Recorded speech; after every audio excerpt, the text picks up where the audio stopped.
And how does that make you feel when you say you think you're the cause of your parents' divorce? Nora leaned back in her leather chair and studied the young face across from her. Pippa shuffled in her oversized seat and became very interested in her fingernails, or rather where they would be if she hadn't chewed them all off recently. I got money from the tooth fairy. Oh, what's the payout these days? It was $1 per tooth, so I had $2, and my mom took me to the craft store so I could buy a new glue stick. When I was your age, we'd be lucky to get a quarter per tooth.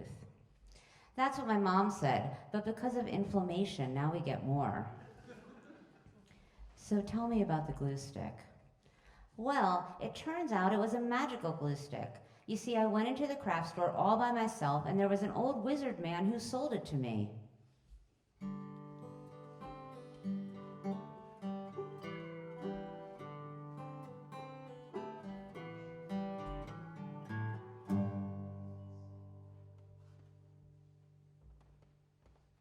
The wizard man looked me right in the eye and asked if I knew how to use the glue stick I was buying. I said, well, duh, you take off the cap and glue stuff. He said that's what you do for a normal glue stick, but this is a magic glue stick. He told me you just need to take the cap off and say out loud what you want and the glue stick will grant it. Kind of like a genie, I said, and he said yes. Back in the car, I told my mom about the mysterious wizard man, and she looked up from her phone and tried to see him inside, but she couldn't. I told her he just disappeared. Mom didn't believe me, though, so I said, well, he picked up the phone and said, Margaret, I need to take my lunch break. And then he disappeared in a big puff of smoke. Mom still wasn't sure to believe me, but we took off. I was in the back seat, and I took the cap off my new glue stick, and nothing happened. It just smelled like glue. We got back home, and Mom started making dinner, and Maisie and I had to go do our homework.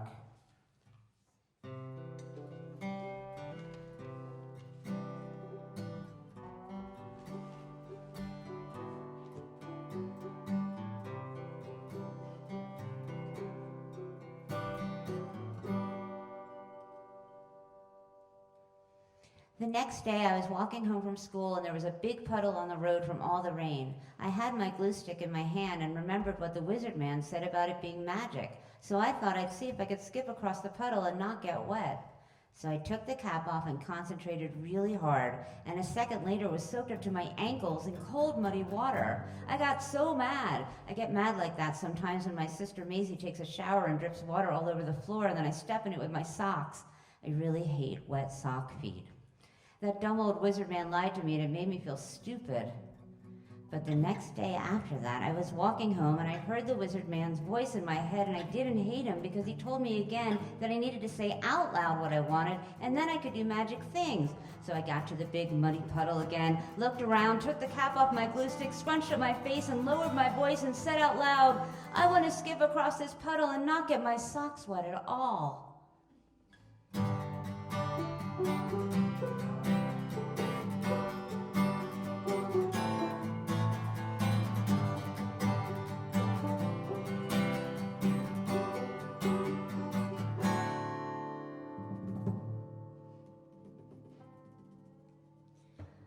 Oh my God, it actually worked. I was halfway over the puddle and looked down at my socks, and even my shoes were totally dry. It worked. I got to the other side, and it was a miracle. My socks were warm and dry, which was good because Mom got annoyed when I came home with wet feet the day before. I got home and told my mom what happened, but I don't think she believed me. She just stared at her phone and said, a lot. The next day I was at school, and during recess I had to go back inside to use the bathroom, and I saw my teacher, Mrs. Woolsey, sitting at her desk with her head down. I knocked lightly on the door and asked if she was okay. She looked up at me with the saddest eyes I've ever seen. So I took the cap off of my glue stick and said out loud, I want you to feel better. Suddenly, she melted into like a hologram with grid lines everywhere, and there was a gray staticky buzz and buzzing sound. I saw that her belly area had a big tear in it, and both sides were kind of flapping slowly. I smeared a glob of magic glue on each of the sides and reached in to gently pull them together and hold them until they stayed stuck. I put the cap back on, and suddenly the room and Mrs. Woolsey looked normal again, but better than normal. She was glowing, and she was beaming, and she was crying. "Why are you crying?" I said. "I'm sorry, did I do that?" "You helped me," cried Pippa. "That's a really good thing, and I'm so happy for it." "Wait, you're happy to be crying?" "More than you'll ever know."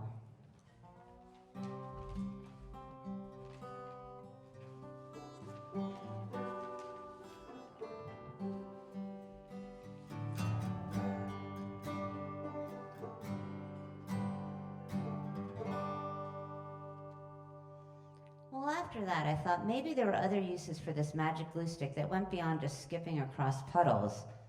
"Like what, Pippa?" Nora leaned in. "I skipped all the way across Carver Lake, and then I went to the ocean and figured I could skip across that too. So I did, and pretty soon I saw a big sign that said, 'Welcome to Africa.'" "You skipped across the ocean to Africa?" "Mm-hmm. And my socks stayed dry again." When I got to Africa, it was a lot smaller than I thought. I saw a young boy about my age in a boat with his dad, and I skipped over to them. They were really amazed I could skip that far and still have dry socks, but I saw that they both looked sad. We tried to all talk to each other, but it wasn't working so good, so I said out loud, "I want us to be able to understand each other." They were fishermen, but they couldn't catch anything because their nets were broken and full of big holes. So I reached my glue stick under the water and made their nets all better, and they thanked me, and then I skipped to Egypt.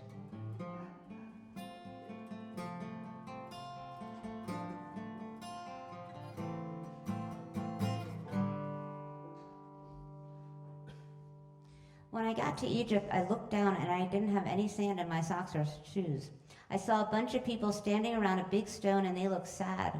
I looked up and saw why. The nose had fallen off a big statue of their favorite Sphinx. I got out my glue stick and told everyone to stand back. I put a bunch of glue on the back of the nose and then had them all help me lift it up and throw it back on the face of the statue. And it was mostly centered, and it stuck really good. So I skipped away, and they threw me a parade.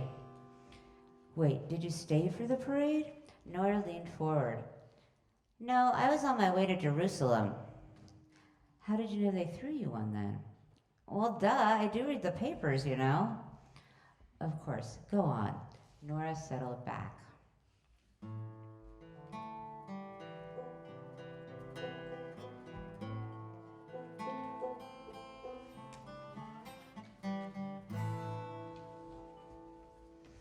I got to Israel, and there were people fighting each other next to a big wall. I got out my glue stick and tried to mend things, but I forgot to say what I wanted out loud. Nothing was working, and I thought I lost my powers, but then I heard the wizard man's voice again. So I found the president of the one side, and I found the one from the other side, and I said out loud, "I want you two to get along." And then I made them hug each other, but they didn't see that I coated one of their jackets with magic glue, and now they're still hugging, and they have to get along all the time. Everyone thanked me. I didn't get a parade, but that was okay.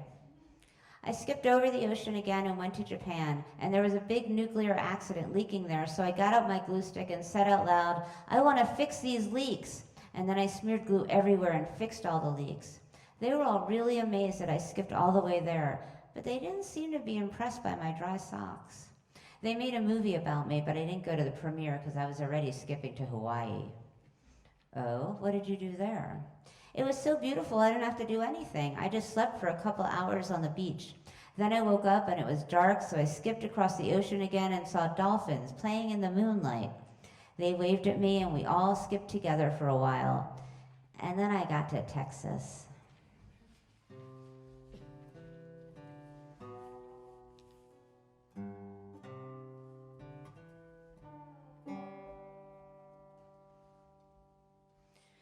"Wow, how did you know you'd gotten to Texas?" Nora looked at her skeptically.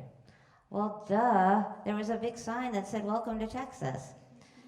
But there was also a big wall and people on both sides, and they were fighting too. People sure seem to fight near walls a lot." So I yelled out loud, "I want you to stop fighting." But they couldn't hear me. Then I saw my mom and dad there, and they were fighting too. So I just skipped all the way home.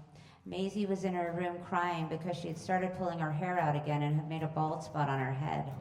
I only had a little glue left, so I had to decide between her and my parents. So I said, "I want us to be normal again." And I used the last of my glue stick to glue her hair back on her head. Then we hugged. So our time is up, Pippa, but I'm still curious. Why do you feel you're to blame for their divorce? Well, I could have used my last bit of glue to make them hug forever, or at least hold hands. I think you did the right thing. See you next week.